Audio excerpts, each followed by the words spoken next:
علماء کرام فرماتے ہیں کہ قلم کی 3 قسمیں ہیں۔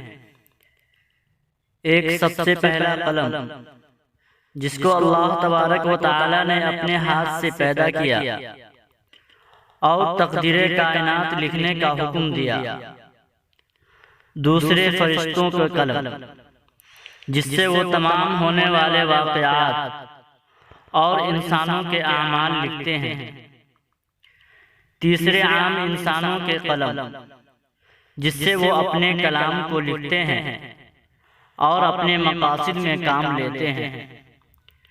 امام مجاہد رحمۃ اللہ علیہ نے ابو عمر رحمۃ اللہ علیہ سے نقل کیا ہے کہ اللہ تعالی نے ساری کائنات میں صرف 4 چیزیں اپنے دست قدرت سے خود بنائے ہیں، اور ان کے سوا باقی مخلوقات کے لیے حکم دیا کن، یعنی ہو جا، تو وہ چیزیں موجود ہو گئی۔